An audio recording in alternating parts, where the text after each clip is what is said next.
Capítulo 8. Elementos represivos del régimen de Díaz. Los norteamericanos que emprenden negocios en México suelen recibir de las autoridades locales más o menos el mismo trato que acostumbran recibir en su país. Las más grandes exigencias de gratificación están compensadas con creces por los privilegios especiales que luego disfrutan. Algunas veces un norteamericano cae en desgracia con las autoridades y es perseguido con ciertas precauciones, pero esto es raro. Mas si llegó a México para hacerse rico rápidamente, como suele suceder, juzgará al gobierno de acuerdo con la ayuda que éste le brinde para alcanzar su ambición. Para él, el régimen de Díaz es el más sabio, el más moderno y el más benéfico sobre la faz de la tierra.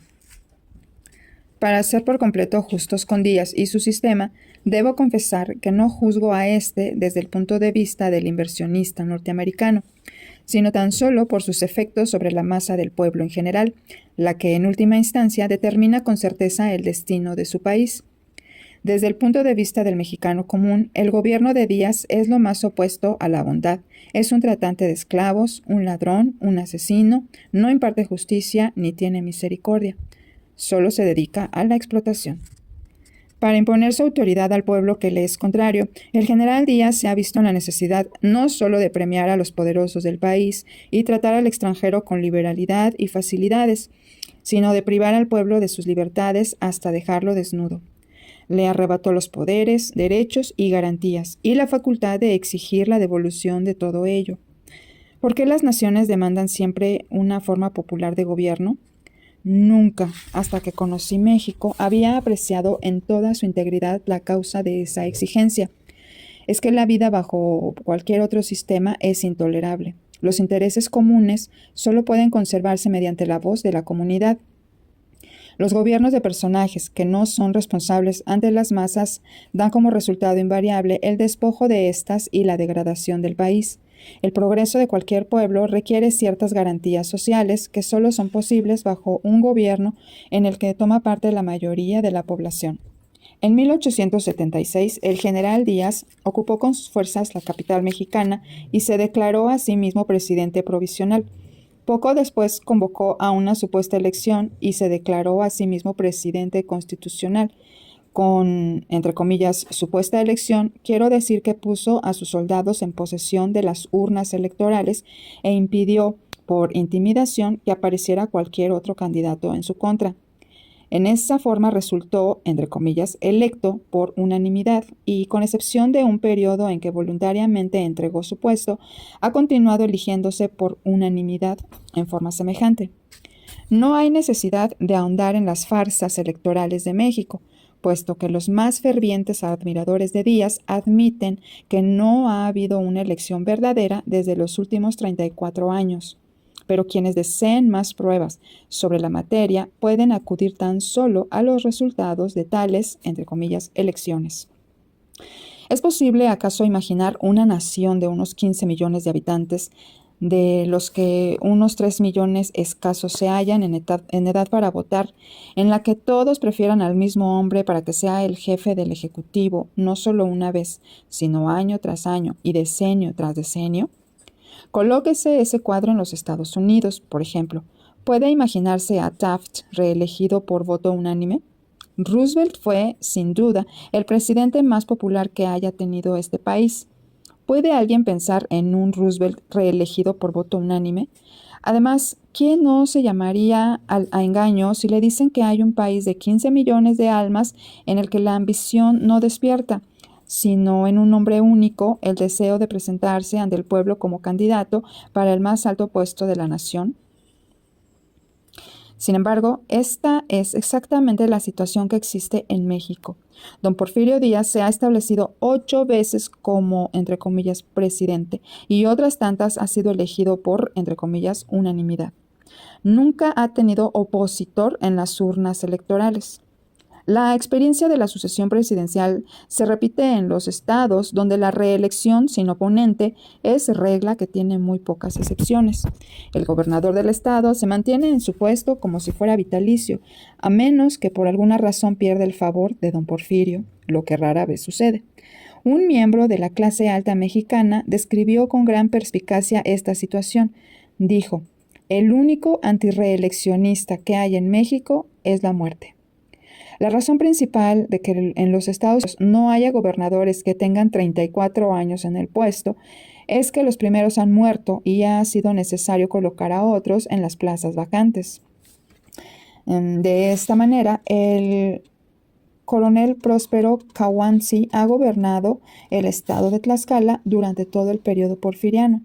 El general Aristeo Mercado al de Michoacán por más de 25 años.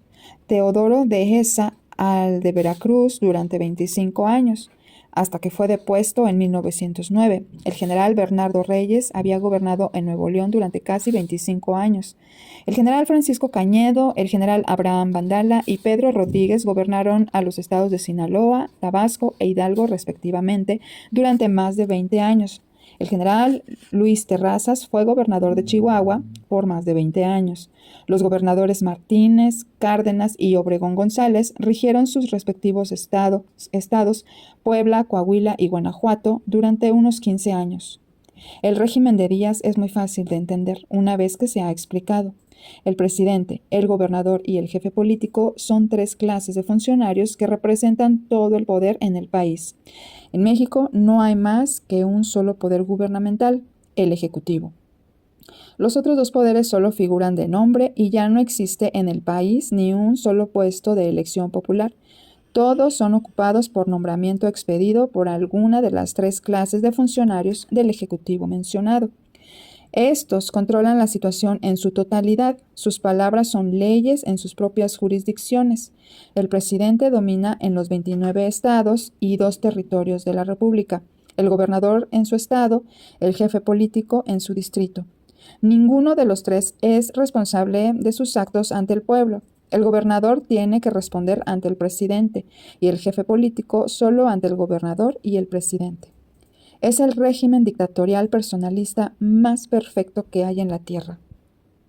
Naturalmente, tales condiciones no se establecieron sin lucha, ni pueden mantenerse sin una lucha continua. La autocracia no puede crearse de la nada, mediante un fiat, ni la esclavitud puede existir por un simple decreto del dictador. Tiene que haber una organización y una política que imponga tales cosas. Se requiere una organización militar armada hasta los dientes.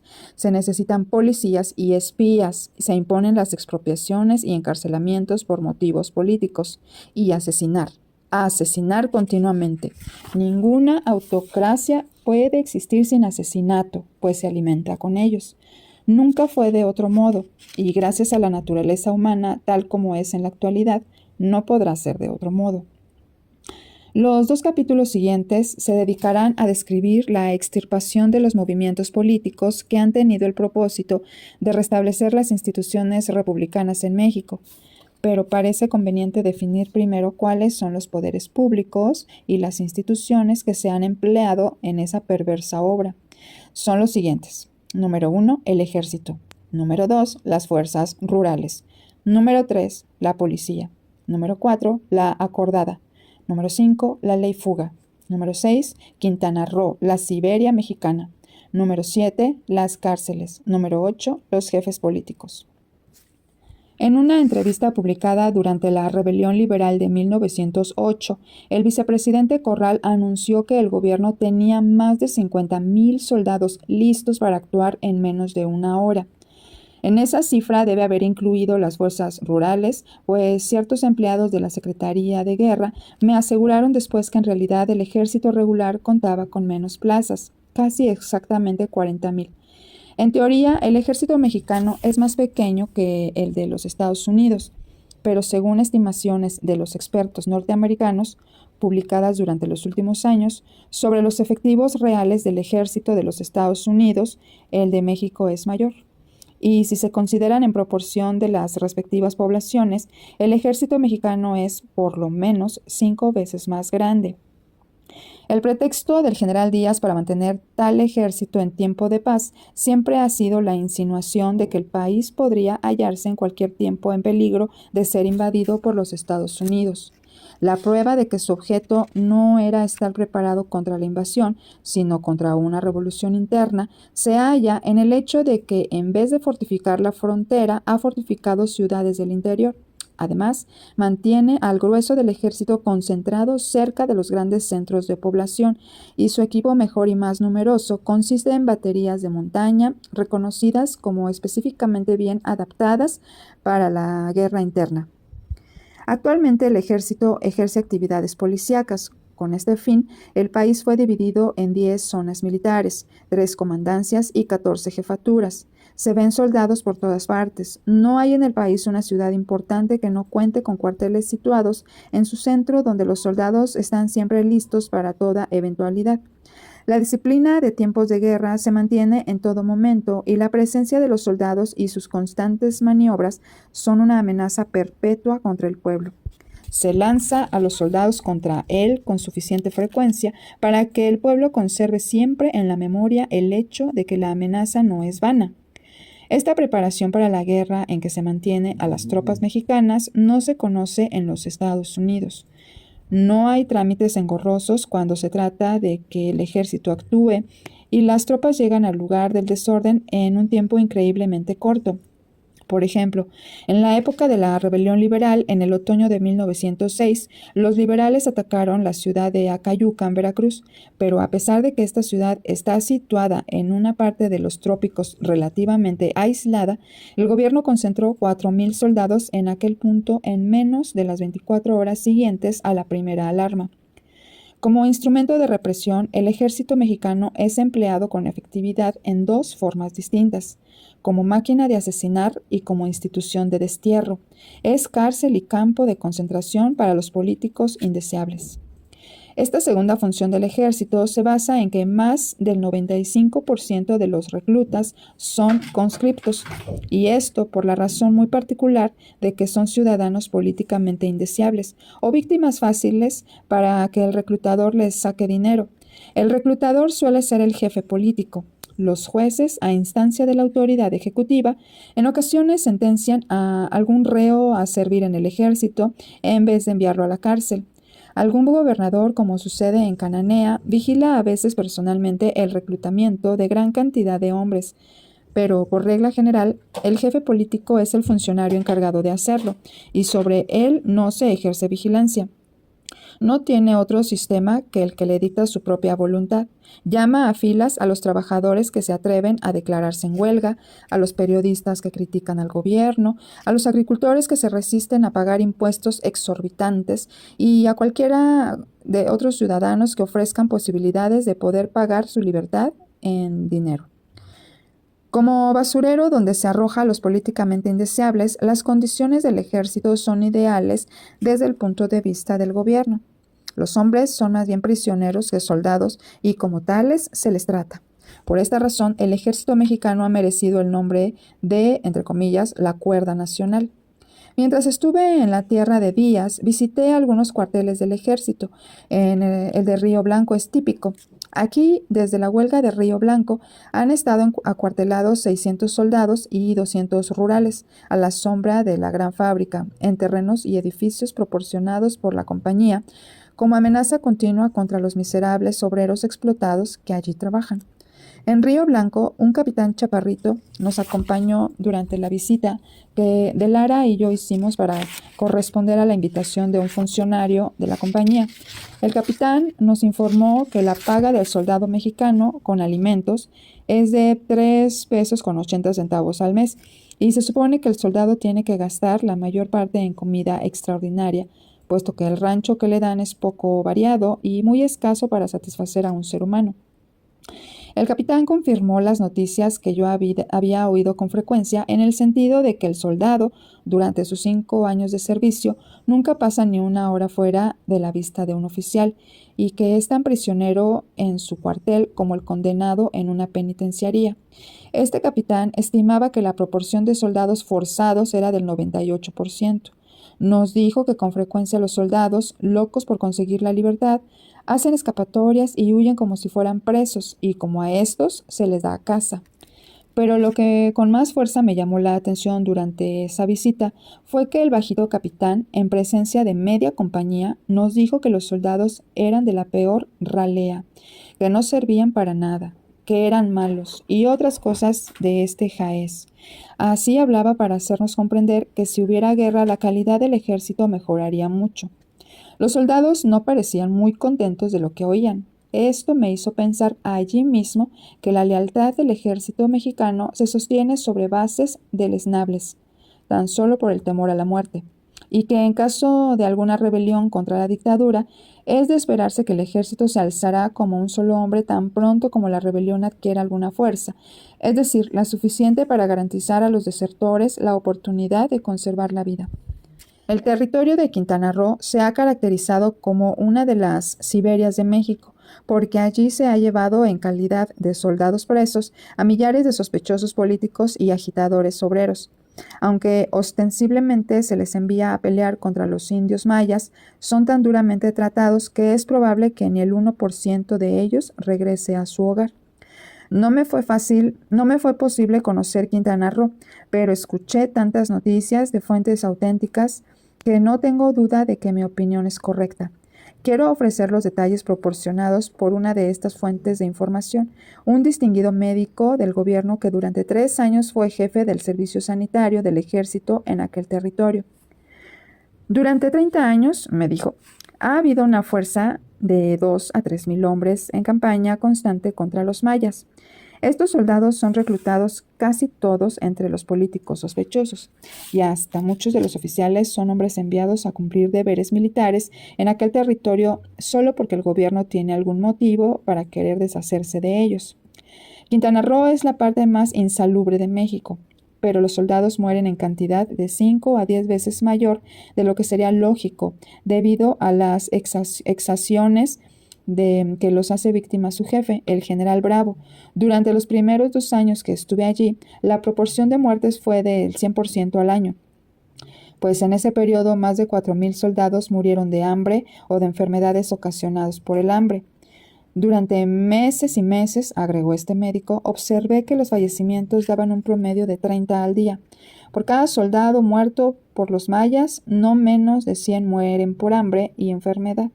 El general Bravo se roba el dinero destinado a los aprovisionamientos y deja morir de hambre a los soldados, en connivencia con el gobierno federal. Más de 2,000 han muerto de ese modo durante los últimos 7 años, desde que el general Bravo tomó el mando. Y no solo eso, sino que éste roba el dinero destinado a la cremación. El suelo de la península, como usted debe saber, es rocoso.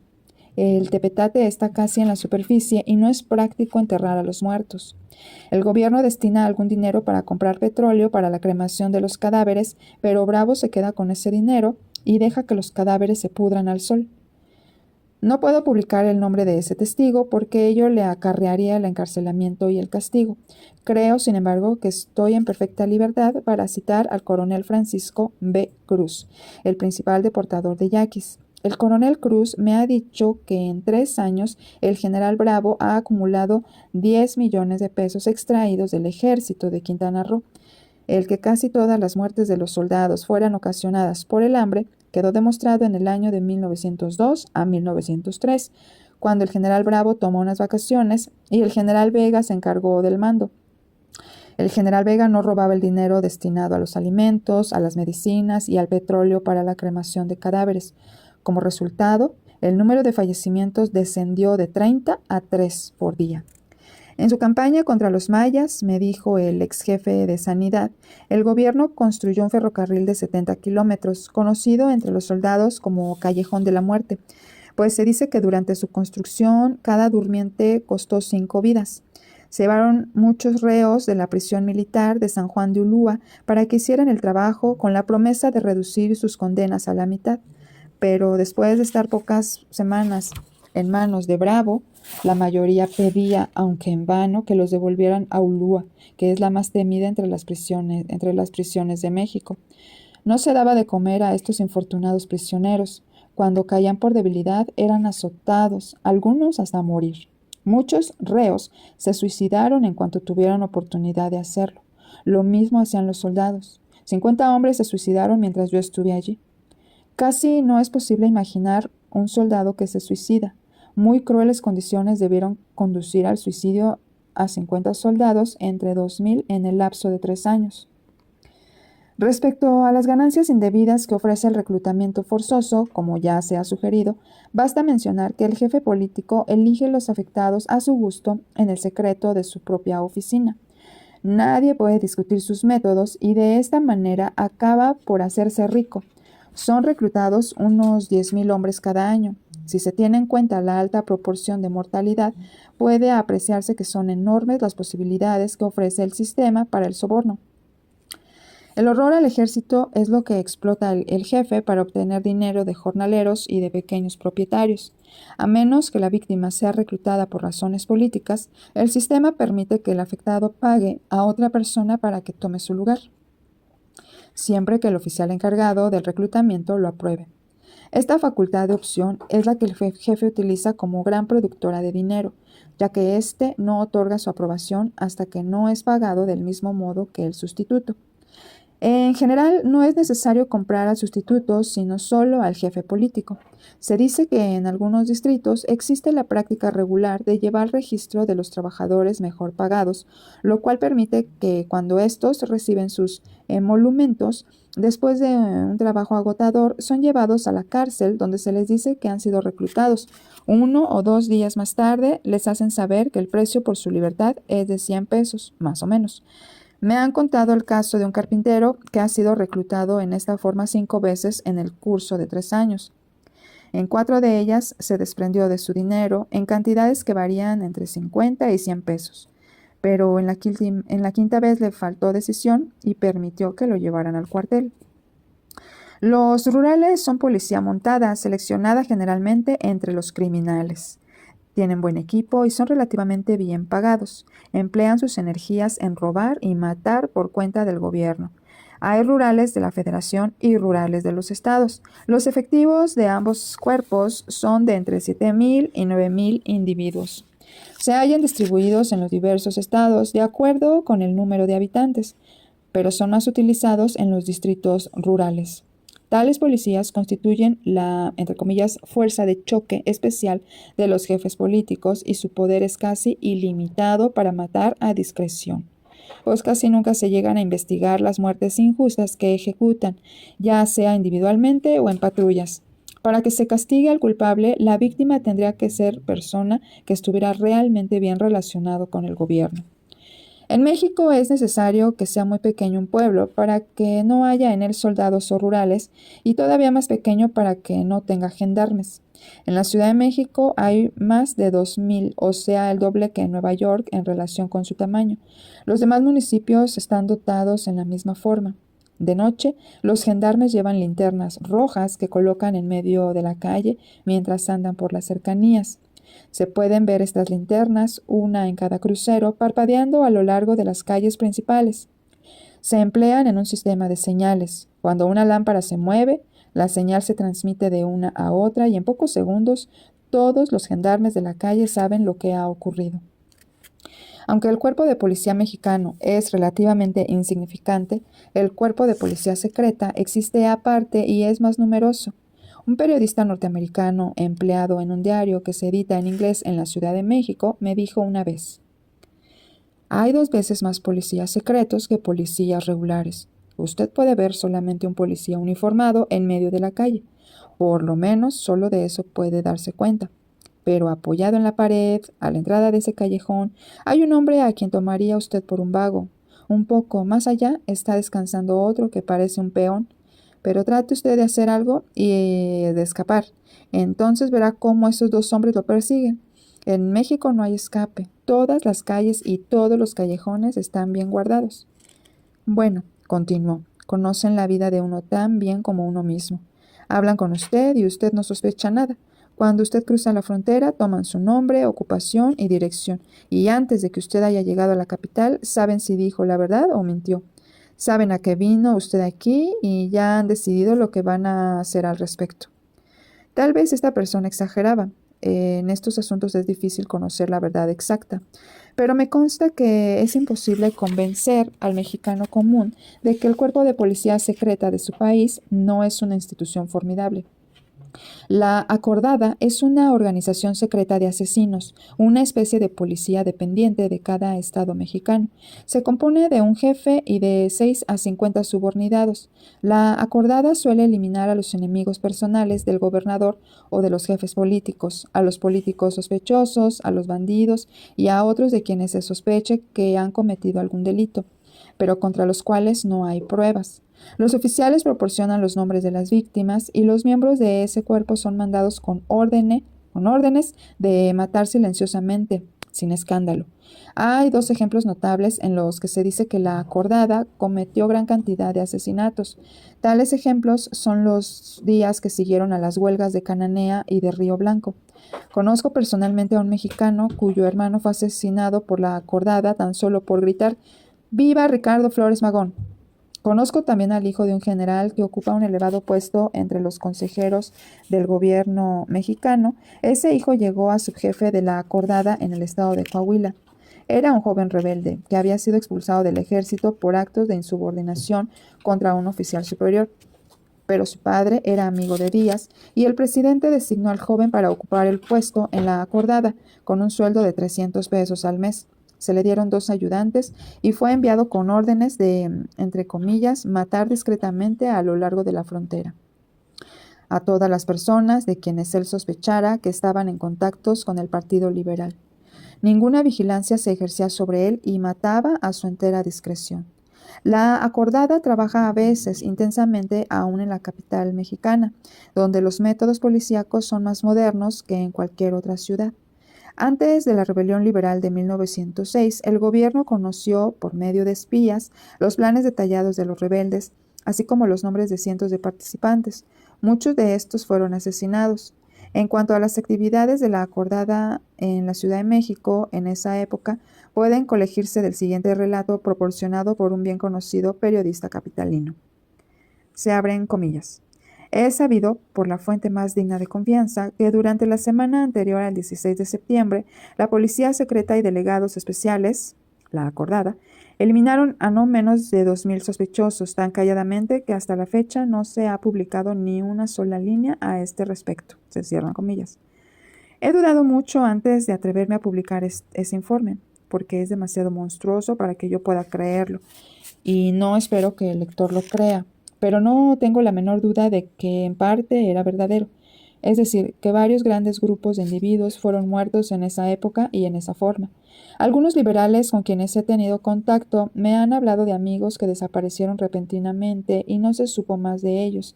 Se piensa que muchos fueron eliminados por la Acordada. La ley fuga es una forma de asesinar muy utilizada por los diversos cuerpos de policía en México.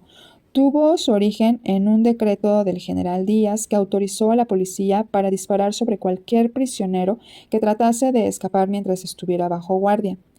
Aunque probablemente esta ley no se promulgó con el propósito que se verá, se ha usado como uno de los medios de dar muerte a personas contra quienes el gobierno no tenía ni sombra de pretexto para ejecutarles legalmente.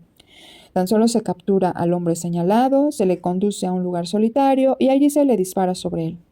El asunto se mantiene en silencio, si es posible, pero si se presenta una situación que exija explicaciones, se informa que la víctima trató de escapar y por ello fue culpable de su destino. Se afirma con seguridad que de este modo se han cortado millares de vidas durante los últimos 34 años. En la actualidad, la prensa mexicana informa con frecuencia de aplicaciones de la ley fuga. Muchos políticos puestos fuera de la ley terminan sus días en la prisión. Entre las prisiones mexicanas hay 2 cuyos horrores las colocan muy por encima de las demás. Son ellas la de San Juan de Ulúa y la de Belén. Durante mis 2 viajes a México, en 1908 y 1909, hice esfuerzos desesperados para que se me permitiera visitar la cárcel de Belén.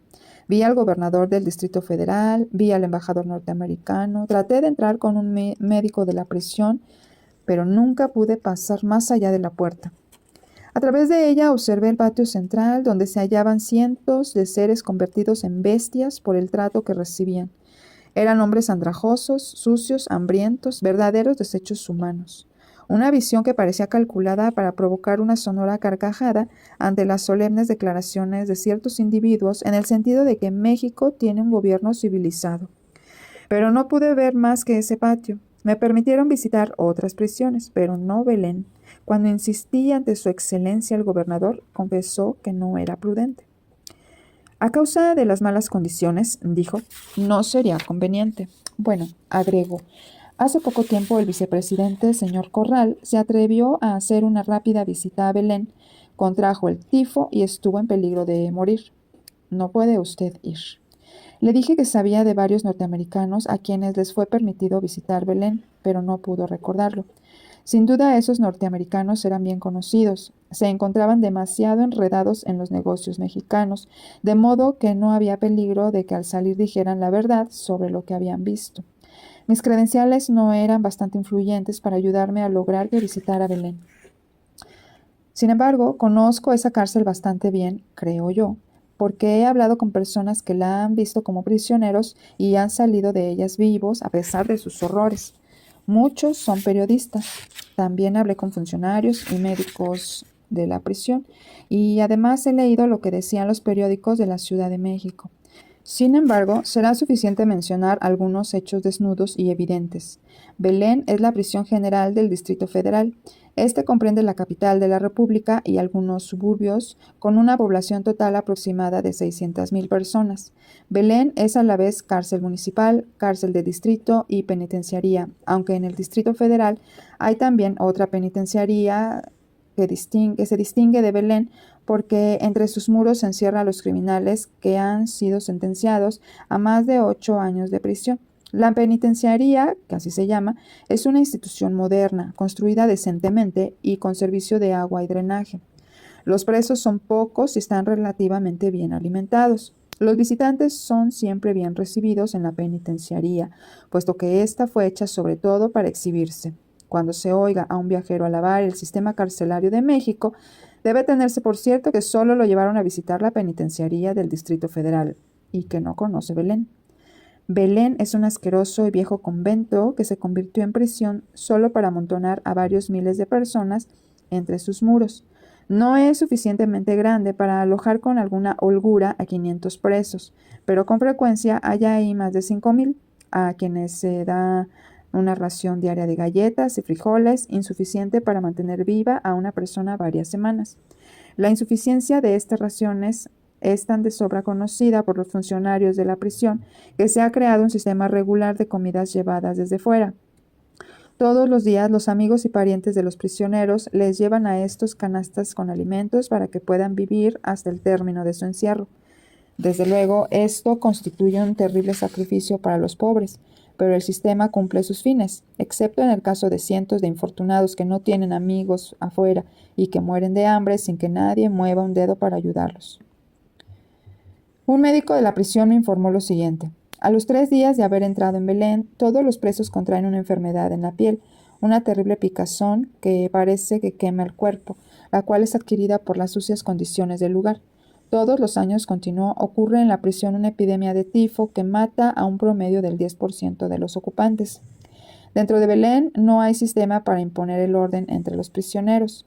Los débiles están a merced de los fuertes. Tan pronto alguien entra como preso, es asaltado por una horda de hombres medio locos que le arrancan la ropa que lleva puesta, le quitan todo lo que tenga de algún valor y generalmente cometen con él delitos indecibles, mientras los funcionarios de la prisión ven esto con una sonrisa en los labios. La única manera de salvarse en Belén es la de convertirse en una bestia como los demás, y aún así hay que ser fuerte, muy fuerte.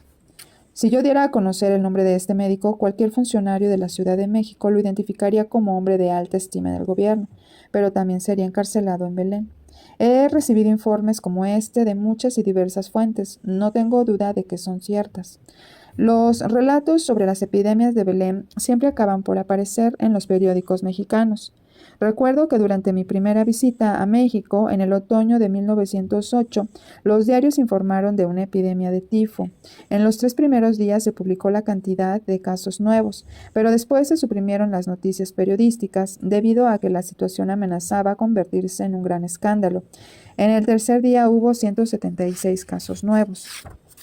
Según me dijo un viejo director de prisiones que sirvió muchos años en Puebla, por lo menos el 20% de los prisioneros de Belén contraen la tuberculosis.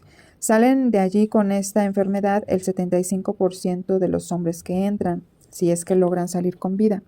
En Belén se emplean torturas como las que se usaban en la Edad Media para obtener confesiones. Cuando se lleva a un hombre a la delegación de policía, si se tienen sospechas de que haya cometido un delito, es colgado por los dedos pulgares hasta que habla. Otro método consiste en impedir que el prisionero beba agua. Se le dan alimentos secos pero no bebidas, hasta que ya no puede tragar más. Con frecuencia los prisioneros declaran ante el juez que han sido torturados para hacerlos confesar, pero no se abre ninguna investigación del hecho. Han ocurrido casos de hombres inocentes que han confesado haber cometido un asesinato para librarse de la tortura de los pulgares o de la sed. Mientras yo estaba en México, los periódicos publicaron la noticia de que 2 norteamericanos sospechosos de robo fueron detenidos. Los amarraron por las muñecas a los barrotes de sus celdas y les arrancaron las uñas con pinzas. Este incidente se notificó al Departamento de Estado de los Estados Unidos, pero este no tomó ninguna providencia.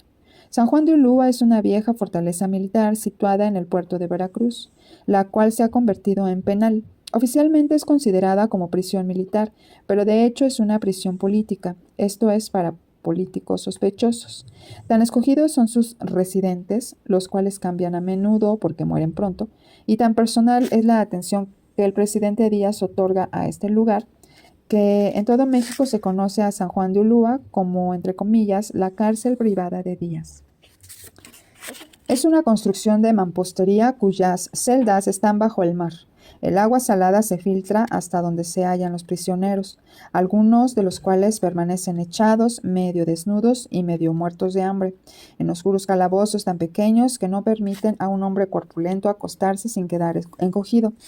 A San Juan de Ulúa fue enviado Juan Saravia, vicepresidente del Partido Liberal, Margarita Martínez, dirigente de la huelga de Río Blanco, Lázaro Puente, Carlos Humbert, Abraham Salcido, Leonardo Villarreal, Bruno Treviño y Gabriel Rubio, 6 caballeros que el gobierno de los Estados Unidos entregó al de México a solicitud de este por considerarlos como, entre comillas, inmigrantes indeseables. César Canales, Juan de la Torre, Serrano, Ugalde, Márquez y otros muchos dirigentes del movimiento liberal.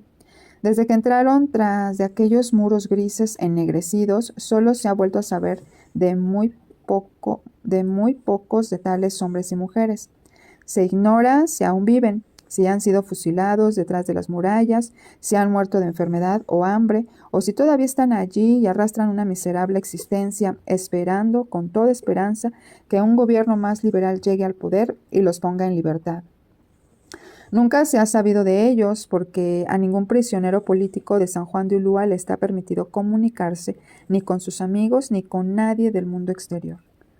Cruzan el puerto en un pequeño bote, desaparecen dentro de los muros grises y eso es todo. Sus amigos nunca saben cómo la pasan, ni cuándo mueren, ni de qué. Entre los asesinos oficiales de México, el jefe político es el más notable. Está al mando de la policía local y de los rurales. Dirige la acordada y con frecuencia libra órdenes a las tropas regulares, quienes la obedecen con puntualidad. Sin embargo, debido al control del gobierno sobre la prensa, relativamente pocos crímenes de los jefes políticos son conocidos por el público. Durante mi reciente visita a México, en el invierno y en la primavera de 1909, los periódicos publicaron, con amplitud de detalle, 2 matanzas en gran escala ocasionadas por jefes políticos. Una de ellas fue la de Tehuitzingo, donde 16 ciudadanos fueron ejecutados sin formación de juicio. La otra ocurrió en Velardeña, donde por efectuar una manifestación pública a despecho del jefe político, muchos fueron muertos a tiros en las calles y se estima que entre 12 y 32 más fueron capturados, puestos en línea y fusilados y enterrados después en zanjas que antes de la ejecución les habían obligado a cavar. Lo que sigue es un comentario sobre el asunto de Tehuitzingo, publicado en el mes de abril por El País, diario católico conservador de la Ciudad de México. Terribles relatos han llegado a esta capital respecto a lo que sucede en Tehuitzingo, distrito de Acatlán, estado de Puebla. Se dice con insistencia que 16 ciudadanos han sido ejecutados sin formación de causa y que muchos otros serán condenados a 20 años de reclusión en la fortaleza de San Juan de Ulúa. ¿Cuáles son las causas que han originado esta bárbara persecución que ha manchado de nuevo nuestro suelo con la sangre del pueblo? Es el feroz caciquismo que oprime al pueblo con pesado yugo y que lo ha privado de todos los beneficios de la paz. Pedimos, en nombre de la ley y de la humanidad, que cese esta hecatombe. Pedimos que los culpables sean sometidos a juicio justo y sereno de acuerdo con la ley. Pero entre esos culpables deben ser incluidos los que provocaron el desorden, los que condujeron al pueblo a la desesperación, al pisotear sus derechos. Si el jefe político se atrevió a desafiar la ley imponiendo una elección, es tan culpable o más que los alborotadores y debe obligársele a que comparezcan con ellos ante las autoridades para responder de sus actos. Esta es la expresión más violenta que se permite aparecer en una publicación mexicana y hay pocos periódicos que se atrevan a llegar hasta ese punto. El país hubiera querido cargar la culpa en el general Díaz, como fundador que es y mantenedor de esos reinecillos de los pequeños zares, los jefes políticos, pero no se atrevió a hacerlo, puesto que en México el rey no puede equivocarse. En toda la República no hay una publicación tan fuerte que no pueda ser suprimida de golpe si criticara directamente a la cabeza del gobierno. El comentario de El Tiempo, otro diario conservador importante de la capital, sobre la matanza de Velardeña, aparecido también en abril, expresó lo siguiente. Estas ejecuciones irregulares son causa de profundos disgustos y debe ponérsele un inmediato hasta aquí en bien del prestigio de las autoridades.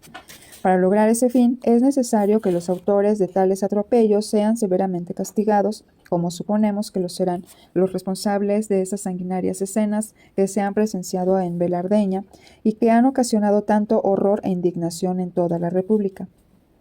No se diga que Velardeña es un caso aislado sin precedentes. Solo para mencionar algunos de los casos que están frescos en la memoria del público, ahí está el asunto de Papantla, el de Acayucan, los fusilamientos de Orizaba cuando la huelga, los de Colima, de los que la prensa ha hablado últimamente, y la frecuente aplicación de la ley fuga, de la cual el más reciente ejemplo se vio en Calimaya, Tenango, del Estado de México. Para cerrar este capítulo, quizás no se puede hacer nada mejor que citar una noticia que apareció en The Mexican Herald, el principal diario publicado en inglés, el 15 de febrero de 1910. Aunque los hechos fueron debidamente comprobados, ese diario solo se atrevió a imprimir el relato escudándose en otro periódico y presentó el asunto en términos tan suaves y cuidadosos que se necesita leer con mucha atención para comprender todo el horror de los hechos. He aquí la noticia. El País ofrece el siguiente relato, cuyos detalles califica como demasiado monstruosos aun para que Celaya se los atribuya a Estrada Cabrera. Se abren comillas. Luis Villaseñor, prefecto de Cualcomán, Michoacán, fusiló recientemente, sin previo juicio, a un anciano, porque su hijo había cometido un asesinato. La víctima en este caso fue Ignacio Chávez Guízar, uno de los principales comerciantes del lugar. Hace pocos días, un miembro de la policía rural llegó a la casa del fusilado en estado de ebriedad y empezó a insultar y a abusar de la familia. Sobrevino una disputa en la cual el policía recibió un tiro de José Chávez. El prefecto de la policía llegó al lugar de los hechos y arrestó al padre y a otro hijo, Benjamín, habiendo huido el matador, y los llevó a la comisaría. Fue la última vez que se les vio. Pronto la gente del pueblo empezó a investigar lo que les habría sucedido.